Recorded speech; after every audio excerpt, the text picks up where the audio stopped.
ನಾನು ಪ್ರತಿ Sunday 7 mile ನಡ್ಕೊಂಡು ಹೋಗಿ ಹರೇ ಕೃಷ್ಣ ದೇವಸ್ಥಾನಕ್ಕೆ ಹೋಗ್ತಿದ್ದೆ. ಯಾಕಂದ್ರೆ ಇದರಿಂದ ನಾನು ವಾರದಲ್ಲಿ 1 ಸರಿ ಹೊಟ್ಟೆ ತುಂಬಾ ಊಟ ಮಾಡೋದಕ್ಕೆ. ನಾನೊಬ್ಬ ತುಂಬಾ ದೊಡ್ಡ ಪಬ್ಲಿಕ್ ಫೇಲ್ಯೂರ್ ಆಗಿದೆ. 30 ವರ್ಷದ ವಯಸ್ಸಿನಲ್ಲಿ ನನಗೆ ನನ್ನ ಕಂಪನಿಯಿಂದಾನೇ ತೆಗೆದ್ರು. ಇವತ್ತು iPhone status symbol of rich, luxury ಅಂತೆಲ್ಲ ಕರೀತಾರೆ.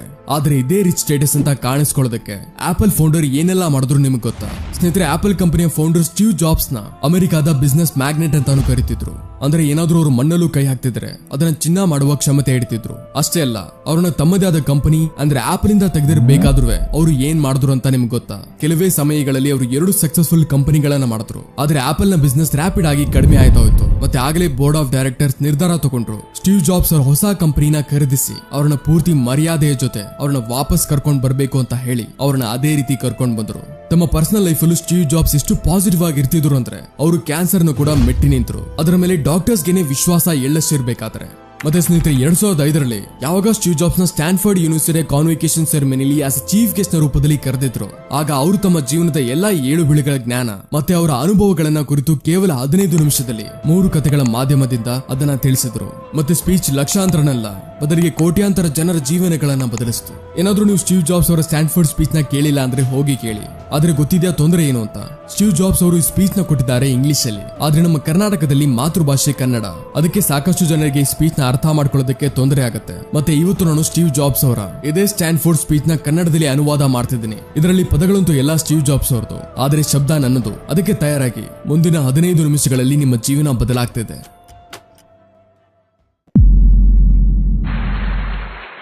ಧನ್ಯವಾದ. ಇವತ್ತು ವಿಶ್ವದ ಎಲ್ಲಕ್ಕಿಂತ ಉನ್ನತ ಮಟ್ಟದಲ್ಲಿರೋ ವಿಶ್ವವಿದ್ಯಾಲಯಗಳಲ್ಲಿ ಒಂದಾಗಿರೋ ಈ ಸಮಾರಂಭದಲ್ಲಿ ನಿಮ್ಮೆಲ್ಲರ ಜೊತೆ ಸೇರಿಡೋದಕ್ಕೆ ನನಗೆ ಗೌರವ ಇದೆ. ನಾನು ನಿಮಗೆ ನಿಜ ಹೇಳ್ತಿದ್ದೀನಿ, ನಾನು ಯಾವತ್ತೂ ಯಾವುದೇ ಕಾಲೇಜಿಂದ ಪಾಸ್ ಆಗಿಲ್ಲ. ಮತ್ತೆ ನಾನು ಮೊದಲನೇ ಸರಿ ಕಾಲೇಜ್ ಗ್ರಾಜುಯೇಷನ್ ಸಮಾರಂಭದ ಇಷ್ಟು ಹತ್ರ ತಲುಪಿದ್ದೀನಿ. ಇವತ್ತು ನಾನು ನಿಮ್ಮೆಲ್ಲರಿಗೆ ನನ್ನ ಜೀವನದ 3 ಕತೆ ಹೇಳ್ತೀನಿ. ಜಾಸ್ತಿ ಏನಿಲ್ಲ, ಬರೀ 3 ಕತೆ ಅಷ್ಟೇ. ಮೊದಲನೇ ಕತೆ ಇದೆ ಡಾಟ್ಸ್ ಕನೆಕ್ಟ್ ಮಾಡೋ ವಿಷಯಗಳ ಬಗ್ಗೆ. ರೀಡ್ ಕಾಲೇಜಲ್ಲಿ ಅಡ್ಮಿಷನ್ ತಗೊಂಡಾದ ಮೇಲೆ ನಾನು 6 ತಿಂಗಳ ಒಳಗೇನೆ ಓದೋದು ನಿಲ್ಸಿದ್ದೆ. ಆದ್ರೆ ನಾನು 18 ತಿಂಗಳಾದ ಮೇಲೂ ನಾನು ಅಲ್ಲಿಗೆ ಹೋಗ್ತಾ ಬರ್ತಿದ್ದೆ. ಮತ್ತೆ ಇಲ್ಲಿ ಪ್ರಶ್ನೆ ಏನ್ ಬರುತ್ತೆ ಅಂದ್ರೆ, ನಾನು ಯಾಕೆ ಕಾಲೇಜ್ ಬಿಟ್ಟೆ? ವೆಲ್, ಇದರ ಶುರು ನನ್ನ ಜನ್ಮಕ್ಕಿಂತ ಮುಂಚೆದು. ನನಗೆ ಜನ್ಮ ಕೊಡುವ ತಾಯಿ ಒಬ್ಬಳು ಯಂಗ್ ಅವಿವಾಹಿತೆ ಗ್ರಾಜುಯೇಟ್ ಸ್ಟೂಡೆಂಟ್ ಇದ್ಲು. ಮತ್ತೆ ಅವಳು ಇಷ್ಟಪಡ್ತಿದ್ಲು ನನ್ನನ್ನ ಯಾರಾದ್ರೂ ದತ್ತು ತಗೊಳ್ಳಿ ಅಂತ. ಆದ್ರೆ ಇದರ ಜೊತೆಗೆ ಅವಳು ಇದನ್ನು ಬಯಸ್ತಿದ್ಲು, ಯಾರು ನನ್ನನ್ನ ದತ್ತು ತಗೋತಾರೋ ಅವರು ಕಾಲೇಜ್ ಗ್ರಾಜುಯೇಟ್ ಆಗಿರ್ಬೇಕು ಅಂತ. ಮತ್ತೆ ಇದೇ ಪ್ರಕಾರ ಮೊದಲೇ ಎಲ್ಲ ಸೆಟ್ ಆಗಿತ್ತು. ನಾನೊಬ್ಬ ವಕೀಲ ಮತ್ತೆ ಅವರ ಪತ್ನಿಯಿಂದ ಅಡಾಪ್ಟ್ ಆಗ್ತಿದ್ದೆ. ಆದ್ರೆ ಯಾವಾಗ ನಾನು ಈ ಜಗತ್ತಿಗೆ ಬಂದೋ ಆಗ ಕೊನೆ ಕ್ಷಣದಲ್ಲಿ ಅವರು ತಮ್ಮ ಮನಸ್ಸನ್ನ ಬದಲಿಸಿದ್ರು. ಮತ್ತೆ ಅವ್ರು ಹೇಳಿದ್ರು ಅವ್ರಿಗಂತೂ ಹೆಣ್ಮಗು ಬೇಕು ಅಂತ. ಅದಕ್ಕೆ ಮದುವೆ ರಾತ್ರಿ ನನ್ನ ತಂದೆ ತಾಯಿಗೆ ಕಾಲ್ ಮಾಡಿದ್ರು. ಅವರು ವೇಟಿಂಗ್ ಲಿಸ್ಟ್ ಅಲ್ಲಿ ಇದ್ರು. ಮತ್ತೆ ಅವರಿಗೆ ಕಾಲ್ ಮಾಡಿ ಹೇಳಿದ್ರು, ನಮ್ಮ ಹತ್ರ ಒಂದು ಬೇಬಿ ಬಾಯ್ ಇದೆ, ಏನ್ ನೀವು ಅವನನ್ನ ದತ್ತು ತಗೊಳ್ಳೋದಕ್ಕೆ ಇಷ್ಟ ಪಡ್ತೀರಾ? ಮತ್ತೆ ಅವರು ತಕ್ಷಣ ಅದಕ್ಕೆ ಒಪ್ಕೊಂಡ್ರು. ಆದ್ರೆ ನಂತರ ನನ್ನ ಜನ್ಮ ಕೊಟ್ಟ ತಾಯಿಗೆ ಗೊತ್ತಾಯ್ತು ಯಾರು ನನಗೆ ದತ್ತು ತಗೊಂಡಿದಾರೋ ಅವರು ಕಾಲೇಜ್ ಗ್ರಾಜುಯೇಟ್ ಅಲ್ಲ ಅಂತ. ಮತ್ತೆ ತಂದೆ ಅಂತೂ ಹೈಸ್ಕೂಲ್ ಕೂಡ ಪಾಸ್ ಆಗಿಲ್ಲ. ಮತ್ತೆ ಅದಕ್ಕೆ ಅವರು ತಮ್ಮ ಕೊನೆಯ ಅಡಾಪ್ಷನ್ ಪೇಪರ್ ಮೇಲೆ ಸೈನ್ ಮಾಡೋದಕ್ಕೆ ನಿರಾಕರಿಸಿದ್ರು. ಆದ್ರೆ ಕೆಲವೇ ತಿಂಗಳಾದ ಮೇಲೆ ನನ್ನ ಮುಂದೆ ಆಗುವ ತಂದೆ ತಾಯಿ ನನ್ನ ತಾಯಿಗೆ ವಚನ ಕೊಟ್ರು, ನಾವು ಇವನನ್ನ ಖಂಡಿತ ಕಾಲೇಜಿಗೆ ಕಳಿಸ್ತೀವಿ ಅಂತ. ಮತ್ತೆ ಇದೇ ಕಾರಣದಿಂದ ಅವರ ತಾಯಿ ಒಪ್ಕೊಂಡ್ರು. ಮತ್ತೆ ಆಗ ನನ್ನನ್ನು ಅಡಾಪ್ಟ್ ಮಾಡ್ಕೊಂಡ್ರು. ಮತ್ತೆ ಈ ರೀತಿ ನನ್ನ ಜನ್ಮದ ಶುರು ಆಯ್ತು. ಮತ್ತೆ 17 ವರ್ಷ ಆದ್ಮೇಲೆ ನಾನು ಕಾಲೇಜ್ಗೆ ಹೋದೆ. ಆದ್ರೆ ನಾನು ಬೈ ಮಿಸ್ಟೇಕ್ ಸ್ಟ್ಯಾನ್ಫರ್ಡ್ ರೀತಿಯ ಒಂದು ಕಾಸ್ಟ್ಲಿ ಕಾಲೇಜ್ ನ ಆಯ್ಕೆ ಮಾಡಿದೆ. ನನ್ನ ವರ್ಕಿಂಗ್ ತಂದೆ ತಾಯಿಯ ಎಲ್ಲಾ ದುಡಿಮೆ ಓದೋದ್ರ ಮೇಲೆ ಖರ್ಚಾಗ್ತಿತ್ತು. ಮತ್ತೆ 6 ತಿಂಗಳ ನಂತರ ಈ ಓದ್ತಿರೋದು ನನಗೆ ಇದರ ಯಾವುದೇ ಮಹತ್ವ ಕಾಣಿಸ್ಲಿಲ್ಲ. ನನಗೆ ಯಾವುದೇ ಐಡಿಯಾ ಇರಲಿಲ್ಲ ನಾನು ನನ್ನ ಜೀವನದಲ್ಲಿ ಏನ್ ಮಾಡ್ಬೇಕು ಅಂತ ಇದ್ದೀನಿ. ಮತ್ತೆ ಯಾವುದೇ ಐಡಿಯಾ ಇರಲಿಲ್ಲ ಈ ಕಾಲೇಜ್ ನನಗೆ ಯಾವ ರೀತಿ ಸಹಾಯ ಮಾಡುತ್ತೆ ನಾನು ಜೀವನದಲ್ಲಿ ಏನಾದ್ರೂ ಮಾಡೋದಕ್ಕೆ. ಮತ್ತೆ ಇಲ್ಲಿ ನಾನು ನನ್ನ ತಂದೆ ತಾಯಿಯ ಜೀವನವಿಡೀ ದುಡಿಮೆ ಓದೋದ್ರ ಮೇಲೆ ಖರ್ಚು ಮಾಡ್ತಿದ್ದೀನಿ. ಮತ್ತೆ ಅದಕ್ಕೆ ನಾನು ಕಾಲೇಜ್ ಡ್ರಾಪ್ ಔಟ್ ಮಾಡುವ ಡಿಸಿಷನ್ ತಗೊಂಡೆ. ಮತ್ತೆ ಇದನ್ನ ಯೋಚನೆ ಮಾಡಿದೆ, ಏನಾಗುತ್ತೋ ಒಳ್ಳೇದಕ್ಕೆ ಆಗತ್ತೆ. ಆ ಸಮಯ ನನಗೆ ಇದು ಭಯ ಕೊಡ್ತು. ಆದ್ರೆ ಆ ಕಳೆದಿರೋ ಸಮಯನ ಇವತ್ತು ನಾನು ನೋಡಿದ್ರೆ ಆಗ ಅದು ನನ್ನ ಜೀವನದ ಎಲ್ಲಕ್ಕಿಂತ ಬೆಸ್ಟ್ ಡಿಸಿಷನ್ ಆಗಿತ್ತು. ಅದು ಹೇಗೆ ಅಂತ ಅದನ್ನ ನಿಮಗೆ ಈಗಲೇ ಹೇಳ್ತೀನಿ. ಯಾವಾಗ ನಾನು ಕಾಲೇಜ್ ಡ್ರಾಪ್ ಔಟ್ ಆಗಿದ್ನೋ ಆಗ ನಾನು ಆ ಕ್ಲಾಸಸ್ ನ ಹೋಗೋದು ಬಿಟ್ಟಿದ್ದೆ ಯಾವುದ್ರಲ್ಲಿ ನನಗೆ ಇಂಟ್ರೆಸ್ಟ್ ಇರ್ಲಿಲ್ವೋ. ಮತ್ತೆ ನಾನು ಅದೇ ಕ್ಲಾಸಸ್ಗೆ ಹೋಗ್ತಿದ್ದೆ ಯಾವುದ್ರಲ್ಲಿ ನನಗೆ ಇಂಟ್ರೆಸ್ಟ್ ಇರ್ತಿತ್ತು. ಮತ್ತೆ ಇದೆಲ್ಲ ಮಾಡೋದು ಅಷ್ಟು ಸುಲಭನೂ ಇರ್ತಿರ್ಲಿಲ್ಲ. ಯಾಕಂದ್ರೆ ನನ್ನ ಹತ್ರ ಇರೋದಕ್ಕೆ ಯಾವುದೇ ರೂಮ್ ಕೂಡ ಇರಲಿಲ್ಲ. ಅದಕ್ಕೆ ಸ್ನೇಹಿತರ ರೂಮ್ ಅಲ್ಲಿ ನಾನು ನೆಲದ ಮೇಲೆ ಮಲಗ್ತಿದ್ದೆ. ನಾನು ಕೋಕ್ ಬಾಟಲ್ ಗಳನ್ನ ಹಿಂತಿರುಗಿಸಿ ಸಿಕ್ಕ ಹಣದಿಂದ ಊಟ ಮಾಡ್ತಿದ್ದೆ. ನಾನು ಪ್ರತಿ ಸಂಡೇ 7 ಮೈಲಿ ನಡ್ಕೊಂಡು ಹೋಗಿ ಹರೇ ಕೃಷ್ಣ ದೇವಸ್ಥಾನಕ್ಕೆ ಹೋಗ್ತಿದ್ದೆ. ಯಾಕಂದ್ರೆ ಇದರಿಂದ ನಾನು ವಾರದಲ್ಲಿ 1 ಸರಿ ಹೊಟ್ಟೆ ತುಂಬಾ ಊಟ ಮಾಡೋದಕ್ಕೆ. ಮತ್ತೆ ಇದು ನನಗೆ ತುಂಬಾ ಇಷ್ಟ ಆಯ್ತು. ಈಗ ನಾನ್ ನಿಮಗೆ ಹೇಳ್ತೀನಿ ಯಾಕೆ ಕಾಲೇಜ್ ಡ್ರಾಪ್ ಔಟ್ ಮಾಡೋದು ನನ್ನ ಜೀವನದ ಎಲ್ಲಕ್ಕಿಂತ ಬೆಸ್ಟ್ ಡಿಸಿಷನ್ ಆಗಿತ್ತು ಅಂತ. ಆ ಸಮಯದಲ್ಲಿ ರೀಡ್ ಕಾಲೇಜ್ ದೇಶದ ಎಲ್ಲಕ್ಕಿಂತ ಒಳ್ಳೆ ಜಾಗ ಇತ್ತು. ಮತ್ತೆ ಅಲ್ಲಿ ಕ್ಯಾಲಿಗ್ರಫಿ ಕಲಿಸ್ತಿದ್ರು. ಇಡೀ ಕಾಲೇಜ್ ವಾತಾವರಣದಲ್ಲಿ ಪ್ರತಿಯೊಂದು ಪೋಸ್ಟರ್ ಪ್ರತಿಯೊಂದು ಲೆವೆಲ್ ಅಲ್ಲಿ ತುಂಬಾನೇ ಅದ್ಭುತವಾಗಿ ಕೈಯಿಂದ ಕ್ಯಾಲಿಗ್ರಾಫಿ ಮಾಡ್ತಿದ್ರು. ಮತ್ತೆ ನಾನು ಕಾಲೇಜ್ ಬಿಟ್ಟಿರೋದ್ರಿಂದ ನನಗೆ ಬೇರೆ ಕ್ಲಾಸಸ್ ಮಾಡೋದ್ರ ಅವಶ್ಯಕತೆ ಇರಲಿಲ್ಲ. ಅದಕ್ಕೆ ನಾನು ನಿರ್ಣಯ ಮಾಡಿದೆ, ನಾನು ಕೇವಲ ಕ್ಯಾಲಿಗ್ರಫಿಯ ಕ್ಲಾಸಸ್ಗೆ ಹೋಗ್ತೀನಿ ಅಂತ, ಮತ್ತೆ ಅದನ್ನ ಚೆನ್ನಾಗಿ ಕಲಿತೀನಿ. ಅದಕ್ಕೆ ನಾನು ಸೆರಿಫ್ ಮತ್ತೆ ಸ್ಯಾನ್ ಸೆರಿಫ್ ಟೈಪ್ ಫೇಸಸ್ ಗಳ ಬಗ್ಗೆ ಕಲಿತೆ. ಬೇರೆ ಬೇರೆ ಅಕ್ಷರಗಳ ಮಧ್ಯ ಸ್ಪೇಸ್ ವೇರಿ ಮಾಡೋದು ಕಲಿತೆ. ಮತ್ತೆ ಒಬ್ಬ ಒಳ್ಳೆ ಟೈಪೋಗ್ರಫಿನ ಯಾವುದು ಇಂಪ್ರೂವ್ ಮಾಡುತ್ತೆ ಅದನ್ನ ಕಲಿತೆ. ಇದೆಲ್ಲ ತುಂಬಾ ಸುಂದರವಾಗಿತ್ತು, ಐತಿಹಾಸಿಕವಾಗಿತ್ತು. ಅದನ್ನ ಸೈನ್ಸ್ ಇಂದ ಕ್ಯಾಪ್ಚರ್ ಮಾಡೋದಕ್ಕೆ ಆಗ್ತಿರ್ಲಿಲ್ಲ. ಮತ್ತೆ ಇದೆಲ್ಲ ನನಗೆ ತುಂಬಾ ಆಕರ್ಷಕವಾಗಿ ಕಾಣಿಸ್ತಿತ್ತು. ಆ ಸಮಯ ನನ್ನ ಯಾವುದೇ ಈ ರೀತಿ ವಿಚಾರ ಇರಲಿಲ್ಲ, ನಾನು ಇವುಗಳ ಪ್ರಯೋಗ ಯಾವತ್ತಾದ್ರೂ ನನ್ನ ಜೀವನದಲ್ಲಿ ಮಾಡ್ತೀನಿ ಅಂತ. ಆದ್ರೆ 10 ವರ್ಷದ ನಂತರ ಯಾವಾಗ ನಮ್ಮ ಮೊದಲ ಮ್ಯಾಕಂತೋಶ್ ಕಂಪ್ಯೂಟರ್ ತಯಾರಿಸ್ತಿದ್ವೋ ಆಗ ನಾನು ಅದನ್ನ ಮ್ಯಾಕ್ ಅಲ್ಲಿ ಡಿಸೈನ್ ಮಾಡಿದೆ. ಮತ್ತೆ ಇದು ತುಂಬಾ ಸುಂದರವಾದ ಟೈಪೋಗ್ರಫಿಯ ವಿಶ್ವದ ಮೊದಲ ಕಂಪ್ಯೂಟರ್ ಆಯ್ತು. ಏನಾದ್ರೂ ನಾನು ಕಾಲೇಜ್ ಕೇವಲ ಕ್ಯಾಲಿಗ್ರಾಫಿನಲ್ಲಿ ಪ್ರವೇಶ ಕೊಟ್ಟಿರ್ಲಿಲ್ಲ ಅಂದ್ರೆ ಆಗ ಮ್ಯಾಕ್ ಅಲ್ಲಿ ಯಾವತ್ತು ಮಲ್ಟಿಪಲ್ ಟೈಪ್ ಫೇಸಸ್ ಅಥವಾ ಪ್ರೊಪೋರ್ಷನಲಿ ಸ್ಪೇಸ್ಡ್ ಫಾಂಟ್ಸ್ ಇರ್ತಿರ್ಲಿಲ್ಲ. ಆದ್ರೆ ವಿಂಡೋ ಮ್ಯಾಕ್ ನ ಕಾಪಿ ಮಾಡಿರೋದು ಬಿಟ್ರೆ ಜಗತ್ತಿನ ಬೇರೆ ಯಾವುದೇ ಪರ್ಸನಲ್ ಕಂಪ್ಯೂಟರ್ಸ್ ಅಲ್ಲಿ ಇದು ಇರೋದಿಲ್ಲ. ಅವಶ್ಯವಾಗಿ ಯಾವಾಗ ನಾನು ಕಾಲೇಜಲ್ಲಿ ಇದ್ನೋ ಆಗ ಭವಿಷ್ಯವನ್ನ ನೋಡಿ ಡಾಟ್ಸ್ ನ ಕನೆಕ್ಟ್ ಮಾಡೋದು ಅಸಂಭವ ಇತ್ತು. ಆದ್ರೆ 10 ವರ್ಷದ ನಂತರ ಯಾವಾಗ ನಾನು ಈ ಕಳೆದಿರೋ ಸಮಯನ ನೋಡ್ತೀನೋ ಆಗ ನನಗೆ ಎಲ್ಲಾನು ಕ್ಲಿಯರ್ ಆಗಿ ಕಾಣುತ್ತೆ. ನೀವು ಕೇವಲ ಹಿಂದೆ ನೋಡಿನೇ ಡಾಟ್ಸ್ ನ ಕನೆಕ್ಟ್ ಮಾಡಬಹುದು. ಅದಕ್ಕೆ ಈಗ ನೀವು ವಿಶ್ವಾಸ ಇಡಿ, ನಿಮ್ಮ ಜೊತೆ ಇವತ್ತು ಏನೆಲ್ಲ ನಡೀತಿದೆಯೋ ಅದು ಮುಂದೆ ಹೋಗಿ ಯಾವ್ದಾದ್ರು ರೀತಿಲಿ ನಿಮ್ಮ ಫ್ಯೂಚರ್ ಇಂದ ಕನೆಕ್ಟ್ ಆಗತ್ತೆ. ನೀವು ಯಾವ್ದಾದ್ರ ಮೇಲಂತೂ ವಿಶ್ವಾಸ ಇಡ್ಲೇಬೇಕು. ನಿಮ್ಮ ಗಟ್ಸ್ ಮೇಲೆ, ನಿಮ್ಮ ಭಾಗ್ಯದ ಮೇಲೆ, ನಿಮ್ಮ ಜೀವನದ ಮೇಲೆ ಅಥವಾ ನಿಮ್ಮ ಕರ್ಮಗಳ ಮೇಲೆ ಯಾವ್ದಾದ್ರು ಮೇಲಂತೂ ವಿಶ್ವಾಸ ಇಡ್ಲೇಬೇಕು. ಯಾಕಂದ್ರೆ ಈ ಮಾತಿನ ಮೇಲೆ ವಿಶ್ವಾಸ ಇಡೋದ್ರಿಂದಾನೆ ಮುಂದೆ ಹೋಗಿ ಡಾಟ್ಸ್ ಕನೆಕ್ಟ್ ಆಗತ್ತೆ. ಇದು ನಿಮ್ಮನ್ನ ನಿಮ್ಮ ಹೃದಯದ ಶಬ್ದ ಕೇಳೋದಕ್ಕೆ ಧೈರ್ಯ ಕೊಡುತ್ತೆ. ಮತ್ತೆ ಆ ಸಮಯದಲ್ಲೂ ಅಷ್ಟೇ, ಯಾವಾಗ ನೀವು ಒಂದು ಬೇರೆ ರಸ್ತೆಯಲ್ಲಿ ನಡೀತಿರ್ಬೇಕಾದ್ರೆ ಮತ್ತೆ ಇದೇ ಮಾತು ನಿಮ್ಮನ್ನ ಬಾಕಿ ಜನರಿಂದ ಬೇರ್ಪಡಿಸುತ್ತೆ. ಮತ್ತೆ ನನ್ನ ಮೊದಲನೇ ಕಥೆಯಿಂದ ತುಂಬಾ ದೊಡ್ಡ ಕಲಿಕೆ ಏನಂದ್ರೆ, ಲೈಫ್ ಅಲ್ಲಿ ಏನ್ ನಡೀತಿದ್ಯೋ ಅದು ಒಳ್ಳೇದಕ್ಕೇನೆ ನಡೀತಿದೆ. ಮತ್ತೆ ಇವತ್ತು ನೀವು ಏನ್ ಮಾಡ್ತಿದ್ರೋ ಅದು ಮುಂದೆ ಹೋಗಿ ಯಾವ್ದಾದ್ರು ರೀತಿಲಿ ನಿಮ್ಮ ಕೆಲಸಕ್ಕೆ ಖಂಡಿತ ಉಪಯೋಗ ಬರುತ್ತೆ. ಮತ್ತೆ ನಿಮ್ಮಲ್ಲಿ ನೀವು ವಿಶ್ವಾಸ ಇಟ್ಟು ಏನ್ ಮಾಡ್ತಿದ್ರೋ ಅದನ್ನ ಮಾಡ್ತಾ ಹೋಗಿ. ನನ್ನ ಎರಡನೇ ಕಥೆ ಇದೆ ಲವ್ ಅಂಡ್ ಲಾಸ್ ವಿಷಯದ ಬಗ್ಗೆ. ನಾನು ತುಂಬಾ ಸೌಭಾಗ್ಯಶಾಲಿ ಇದ್ದೆ. ಯಾರಿಂದ ನಾನು ಪ್ರೀತಿ ಮಾಡ್ತಿದ್ನೋ ಅವಳು ನನಗೆ ತುಂಬಾ ಬೇಗ ಸಿಕ್ಕಿದ್ಲು. ವೋಸ್ ಮತ್ತೆ ನಾನು ನನ್ನ ತಂದೆಯ ಗ್ಯಾರೇಜ್ ಇಂದ ಆಪಲ್ ನ ಶುರು ಮಾಡಿದ್ವಿ. ಯಾವಾಗ ನಾನು 20 ವರ್ಷದವನಿದ್ನೋ ಮತ್ತೆ ನಾವು ತುಂಬಾ ಶ್ರಮ ಪಟ್ವಿ. ಮತ್ತೆ 10 ವರ್ಷದಲ್ಲಿ ಆಪಲ್ ಕಂಪನಿ 2 ಜನರಿಂದ $2 ಬಿಲಿಯನ್ ಮತ್ತೆ 4,000 ಜನರ ಕಂಪನಿ ಆಯ್ತು. ನಾವು ಈಗಷ್ಟೇ 1 ವರ್ಷಕ್ಕಿಂತ ಮುಂಚೆ ಮ್ಯಾಕಂತೋಶ್ ರಿಲೀಸ್ ಮಾಡಿದ್ವಿ. ಮತ್ತೆ ನಾನು 30 ವರ್ಷದವನಾಗಿದ್ದೆ. ಮತ್ತೆ ಕಂಪನಿ ನನ್ನನ್ನ ತೆಗೆದು ಬಿಡ್ತು. ನೀವೆಲ್ಲ ಯೋಚನೆ ಮಾಡ್ತಿರ್ಬೋದು, ತನ್ನದೇ ಬೆಳೆಸಿರೋ ಕಂಪನಿಯಿಂದ ನನ್ನನ್ನ ಹೇಗೆ ತೆಗೆದ್ರು ಅಂತ. ಹೇಗೆ ಆಪಲ್ ಗ್ರೋ ಆಗ್ತಾ ಹೋಯ್ತು.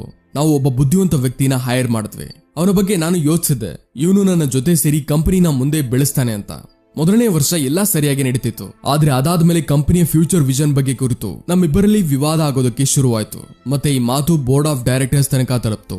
ಮತ್ತೆ ಅವರೆಲ್ಲ ಅವನ ಜೊತೆ ಕೊಟ್ರು. ಮತ್ತೆ ಈ ರೀತಿ 30 ವರ್ಷದ ವಯಸ್ಸಿನಲ್ಲಿ ನನಗೆ ನನ್ನ ಕಂಪನಿಯಿಂದಾನೇ ತೆಗೆದ್ರು. ಯಾವುದು ನನ್ನ ಪೂರ್ತಿ ಅಡಲ್ಟ್ ಲೈಫ್ ನ ಫೋಕಸ್ ಇತ್ತು ಅದು ಈಗ ಮುಗ್ದೋಗಿತ್ತು. ಮತ್ತೆ ಇದು ಪೂರ್ತಿಯಾಗಿ ನನ್ನ ಹಾಳು ಮಾಡ್ತಿತ್ತು.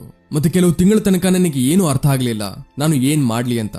ನಾನೊಬ್ಬ ತುಂಬಾ ದೊಡ್ಡ ಪಬ್ಲಿಕ್ ಫೇಲ್ಯೂರ್ ಆಗಿದೆ. ಮತ್ತೆ ಒಂದ್ಸರಿ ನಾನು ವ್ಯಾಲಿ ಬಿಟ್ಟು ಹೋಗೋದ್ರ ಬಗ್ಗೆ ಯೋಚಿಸಿದ್ದೆ. ಆದ್ರೆ ಮೆಲ್ಲೆಗೆ ನನಗೆ ಅರಿವಾಯ್ತು ಯಾವ ಕೆಲಸ ನಾನು ಮಾಡ್ತಿದ್ದೀನೋ ಅದಕ್ಕಾಗಿ ನಾನು ಇವತ್ತು ಕೂಡ ಪ್ಯಾಷನೇಟ್ ಇದ್ದೀನಿ. ಆಪಲ್ ಅಲ್ಲಿ ಏನೆಲ್ಲ ನಡೀತೋ ಅದರ ಕಾರಣದಿಂದ ನನ್ನ ಪ್ಯಾಷನ್ ಅಲ್ಲಿ ಸ್ವಲ್ಪನೂ ಕಡಿಮೆ ಕಾಣಲಿಲ್ಲ.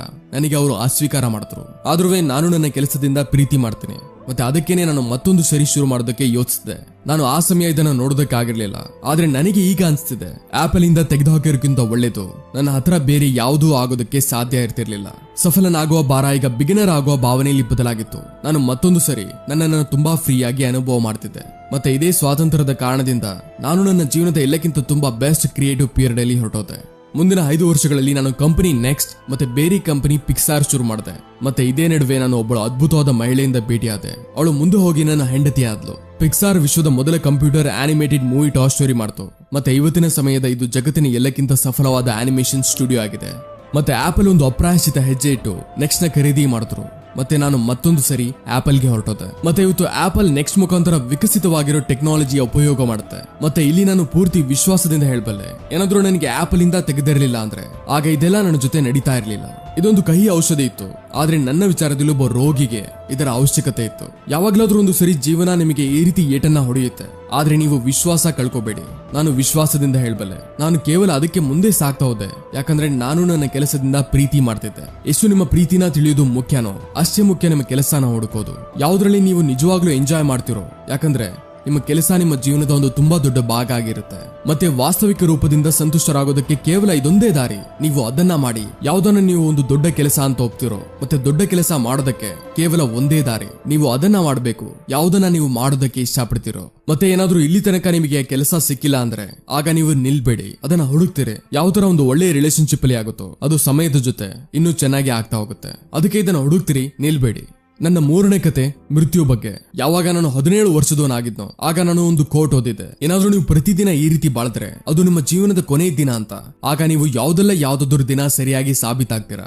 ಮತ್ತೆ ಇದು ನನ್ನ ಮನಸ್ಸಿನ ಮೇಲೆ ಒಂದು ತುಂಬಾ ದೊಡ್ಡ ಪ್ರಭಾವ ಬೀಳ್ತು. ಮತ್ತೆ ಆಗ್ಲಿಂದ ಕಳೆದ 33 ವರ್ಷಗಳಲ್ಲಿ ನಾನು ಪ್ರತಿದಿನ ಇದ್ದು ಕನ್ನಡಿಲಿ ನೋಡ್ತೀನಿ. ಮತ್ತೆ ನನಗೆ ಒಂದು ಪ್ರಶ್ನೆ ಮಾಡ್ತೀನಿ, ಏನಾದ್ರೂ ಇವತ್ತಿನ ದಿನ ನನ್ನ ಜೀವನದ ಕೊನೆಯ ದಿನ ಆಗಿದ್ರೆ ಆಗ ನಾನು ಅದನ್ನ ಮಾಡ್ತಿದ್ನ, ಯಾವುದನ್ನ ನಾನು ಇವತ್ತು ಮಾಡ್ತಾ ಇರೋದು. ಮತ್ತೆ ಏನಾದ್ರೂ ಇದರ ಆನ್ಸರ್ ಇಲ್ಲ ಅಂದ್ರೆ ಆಗ ನಾನು ಅರ್ಥ ಮಾಡ್ಕೋತೀನಿ ನನಗೆ ಏನಾದ್ರೂ ಬದಲಾವಣೆ ಮಾಡುವ ಅವಶ್ಯಕತೆ ಇದೆ ಅಂತ. ಈ ಮಾತನ್ನ ನೆನಪಲ್ಲಿ ಇಡೋದು, ನಾವು ಯಾವ್ದಾದ್ರೂ ಒಂದು ದಿನ ಸಾಯಲೇಬೇಕು ಅನ್ನೋದು, ಯಾವುದೇ ವಸ್ತುನ ಕಳ್ಕೊಳ್ಳುವ ಭಯನ ದೂರ ಮಾಡುವ ಎಲ್ಲಕ್ಕಿಂತ ಒಳ್ಳೆ ನಿಯಮ. ಅಂದಾಜು 1 ವರ್ಷದ ಹಿಂದೆನೆ ನನಗೆ ಗೊತ್ತಾಗಿತ್ತು ನನಗೆ ಕ್ಯಾನ್ಸರ್ ಇರೋದು. ಬೆಳಿಗ್ಗೆ 7:30 ನನ್ನ ಸ್ಕ್ಯಾನ್ ಆಯ್ತು.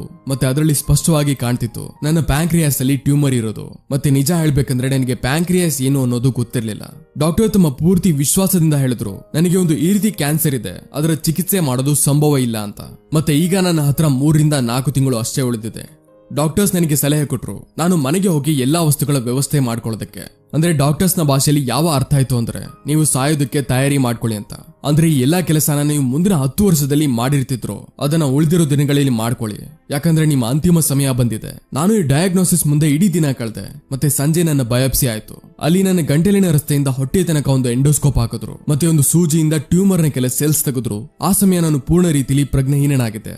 ಆದ್ರೆ ನನ್ನ ಪತ್ನಿ ಮತ್ತೆ ಯಾರೆಲ್ಲ ಅಲ್ಲಿ ಉಪಸ್ಥಿತರಿದ್ರು ಮತ್ತೆ ಯಾವಾಗ ಡಾಕ್ಟರ್ಸ್ ಮೈಕ್ರೋಸ್ಕೋಪ್ ಇಂದ ನನ್ನ ಸೆಲ್ಸ್ ನ ನೋಡಿದ್ರು ಆಗ ಅವರುವೇ ಭಾವುಕರಾದ್ರು. ಯಾಕಂದ್ರೆ ಈ ಸೆಲ್ಸ್ ನ ನೋಡಿ ಡಾಕ್ಟರ್ಸ್ ಅರ್ಥ ಮಾಡ್ಕೊಂಡಿದ್ರು ನನಗೆ ಒಂದು ಗಂಭೀರ ಪ್ರಕಾರದ ಕ್ಯಾನ್ಸರ್ ಆಗಿದೆ. ಮತ್ತೆ ಅದು ಸರ್ಜರಿಯಿಂದಾನೇ ಸರಿಯಾಗುವಂತದ್ದು. ಮತ್ತೆ ನನ್ನ ಸರ್ಜರಿ ಆಯ್ತು. ಮತ್ತೆ ಅದೃಷ್ಟದಿಂದ ಈಗ ನಾನು ಚೆನ್ನಾಗಿದ್ದೀನಿ. ಮೃತ್ಯುವಿನ ಎಷ್ಟೊಂದು ಹತ್ರ ನಾನು ಮೊದಲು ಯಾವತ್ತೂ ತಲುಪಿರಲಿಲ್ಲ. ಮತ್ತೆ ನಾನು ಇಷ್ಟಪಡ್ತೀನಿ ಮುಂದಿನ ಬರೋ ಕೆಲವು ವರ್ಷಗಳ ತನಕ ನಾನು ತಲುಪಲೂಬಾರದು ಅಂತ. ಮತ್ತೆ ಇದನ್ನೆಲ್ಲ ನೋಡಿದ ಮೇಲೆ ನಾನು ಪೂರ್ತಿ ವಿಶ್ವಾಸದಿಂದ ಹೇಳಬಲ್ಲೆ ಮೃತ್ಯು ಒಂದು ಉಪಯೋಗನೇ, ಆದ್ರೆ ಒಂದು ಬೇರೆ ರೂಪದಿಂದ ಸಂಕಲ್ಪನೆ. ಯಾರು ಸಾಯೋದಕ್ಕೆ ಇಷ್ಟಪಡಲ್ಲ. ಎಲ್ಲಿ ತನಕ ಯಾವ ಜನರು ಸ್ವರ್ಗಕ್ಕೆ ಹೋಗ್ಬೇಕು ಅಂತ ಇರ್ತಾರೋ ಅವರುವೇ ಅಲ್ಲಿ ಹೋಗಕ್ಕೆ ಸಾಯೋಕೆ ಇಷ್ಟಪಡಲ್ಲ. ಮೃತ್ಯುನೇ ಒಂದು ಅಂತಿಮ ಸತ್ಯ, ಮೃತ್ಯುನೇ ಒಂದು ಅಂತಿಮ ಸ್ಥಾನ. ಎಲ್ಲಿ ನಾವೆಲ್ಲ ಹೋಗ್ತೀವೋ ಇಲ್ಲಿ ತನಕ ಇದರಿಂದ ಯಾರು ಬಚಾವಾಗಿಲ್ಲ. ಮತ್ತೆ ಈ ರೀತಿ ಆಗ್ಲೇಬೇಕು, ಯಾಕಂದ್ರೆ ಇದು ಜೀವನದಲ್ಲಿ ಎಲ್ಲಕ್ಕಿಂತ ದೊಡ್ಡ ಆವಿಷ್ಕಾರ. ಮೃತ್ಯುನೇ ಈ ಜೀವನವನ್ನ ಬದಲಿಸುತ್ತೆ, ಹಳೆದನ್ನ ಮುಗಿಸುವ ರಸ್ತೆ ತೆಗೆಯುತ್ತೆ. ಮತ್ತೆ ಈ ಸಮಯದಲ್ಲಿ ನೀವೆಲ್ಲ ಹೊಸಬ್ರು, ಮತ್ತೆ ಕೆಲವೇ ಸಮಯದಲ್ಲಿ ನೀವೆಲ್ಲ ಹಳಬರಾಗ್ತೀರಾ, ಮತ್ತೆ ರಸ್ತೆಯಿಂದ ಸ್ವಚ್ಛರಾಗ್ತೀರಾ. ಎಷ್ಟೊಂದು ಡ್ರಾಮಾ ಮಾಡಿದಕ್ಕೆ ನಿಮ್ಮೆಲ್ಲರಿಂದ ಕ್ಷಮೆ ಕೇಳ್ತೀನಿ. ಆದ್ರೆ ಇದೇ ಸತ್ಯ, ನಿಮ್ಮ ಸಮಯ ಖಂಡಿತ ಸೀಮಿತವಾಗಿದೆ. ಅದಕ್ಕೆ ಇದನ್ನ ಬೇರೆ ಯಾರ್ದೋ ಜೀವನಕ್ಕೆ ಬದುಕಿ ವ್ಯರ್ಥ ಮಾಡಬೇಡಿ. ಬೇಡದೇ ಇರೋ ಯೋಚನೆಗಳಲ್ಲಿ ತಗಲಾಕೋಬೇಡಿ. ನಿಮ್ಮ ಜೀವನವನ್ನ ಬೇರೆಯವರ ಪ್ರಕಾರ ನಡೆಸಬೇಡಿ. ಬೇರೆಯವರ ವಿಚಾರಗಳ ಮಧ್ಯ ನಿಮ್ಮ ಒಳಗಿರೋ ಶಬ್ದನ ಅದಂಬೇಡಿ. ಮತ್ತೆ ಎಲ್ಲಕ್ಕಿಂತ ಮಹತ್ವಪೂರ್ಣ ಏನಂದ್ರೆ ನಿಮ್ಮ ಹೃದಯ ಮತ್ತೆ ಮನಸ್ಸಿನ ಮಾತನ್ನ ಕೇಳುವ ಸಾಹಸ ಇಡಿ. ಯಾಕಂದ್ರೆ ಅವುಗಳಿಗೆ ಮೊದಲಿಂದಾನೇ ಗೊತ್ತು ನೀವು ವಾಸ್ತವದಲ್ಲಿ ಏನಾಗ್ಬೇಕು ಅಂತ ಇದೆಯೋ. ಅದಕ್ಕೆ ಮೊದಲು ನಿಮ್ಮ ಮನಸ್ಸಿನ ಶಬ್ದನ ಕೇಳಿ, ಬಾಕಿ ಎಲ್ಲಾ ಸೆಕೆಂಡರಿ. ಮತ್ತೆ ಕೊನೆಯಲ್ಲಿ ನಾನು ನಿಮ್ಮೆಲ್ಲರಿಗೆ ಇದನ್ನ ಹೇಳೋದಕ್ಕೆ ಇಷ್ಟಪಡ್ತೀನಿ, ಸ್ಟೇ ಹಂಗ್ರಿ, ಸ್ಟೇ ಫೂಲಿಶ್. ನಾನು ಸದಾ ನನಗೋಸ್ಕರ ಇದನ್ನೇ ಕೇಳ್ತೀನಿ. ಮತ್ತೆ ನೀವೆಲ್ಲ ಇಲ್ಲಿಂದ ಗ್ರಾಜುಯೇಟ್ ಆಗ್ತಾ ಇದ್ದೀರಾ, ಅದಕ್ಕೆ ನಾನು ನಿಮ್ಮೆಲ್ಲರಿಗೂ ಇದೇ ವಿಶ್ ಮಾಡ್ತೀನಿ. ಸ್ಟೇ ಹಂಗ್ರಿ, ಸ್ಟೇ ಫೂಲಿಶ್. ಅಂದ್ರೆ ಹಸಿವುಕೊಂಡಿರಿ ಮತ್ತೆ ಮೂರ್ಖರಾಗಿರಿ. ಹಸಿವುಕೊಂಡು ಅಂದ್ರೆ ನಿಮ್ಮ ಒಳಗೆ ಏನಾದ್ರೂ ಮಾಡಿ ತೋರಿಸೋ ಹಸಿವಿರ್ಲಿ. ಮತ್ತೆ ಮೂರ್ಖರಾಗಿರಿ, ಯಾಕಂದ್ರೆ ಮೂರ್ಖರಾಗಿದ್ದೆ ನೀವು ಏನಾದ್ರೂ ಕಲಿಬಹುದು. ಏನಾದ್ರೂ ನಿಮಗೆ ಈ ರೀತಿ ಅನ್ಸ್ತಿದ್ರೆ ನಿಮಗೆ ಮುಂಚೆಯಿಂದಾನೇ ಎಲ್ಲಾ ಗೊತ್ತಿದೆ ಅಂತ, ಆಗ ನೀವು ಏನು ಕೂಡ ಕಲಿಯೋದಕ್ಕಾಗಲ್ಲ. ಅದಕ್ಕೆ ಹಸಿವುಕೊಂಡಿರಿ ಮತ್ತೆ ಮೂರ್ಖರಾಗಿರಿ. ಸ್ಟೇ ಹಂಗ್ರಿ, ಸ್ಟೇ ಫೂಲಿಶ್. ನಿಮ್ಮೆಲ್ಲರಿಗೂ ತುಂಬಾ ಧನ್ಯವಾದ ಸ್ನೇಹಿತರೆ. ಹೋಪ್ ಸ್ಟೀವ್ ಜಾಬ್ಸ್ ಅವರ ಕನ್ನಡ ಅನುವಾದದ ಸ್ಪೀಚ್ ನಿಮ್ಗೆ ಹೆಲ್ಪ್ ಆಗಿದೆ ನಿಮ್ಮ ಲೈಫ್ ಅಲ್ಲಿ ಒಂದು ಪಾಸಿಟಿವಿಟಿ ತರೋದಕ್ಕೆ. ಸ್ಟೀವ್ ಜಾಬ್ಸ್ ಅವರ ಸ್ಪೀಚ್ ನಿಮ್ಗೆ ಹೇಗೆ ಪ್ರಭಾವಿತ ಮಾಡುತ್ತೆ ನನಗೆ ಕಮೆಂಟ್ಸ್ ಅಲ್ಲಿ ಖಂಡಿತ ತಿಳಿಸಿ. ಮತ್ತೆ ಇದೇ ರೀತಿ ಹೆಚ್ಚಿನ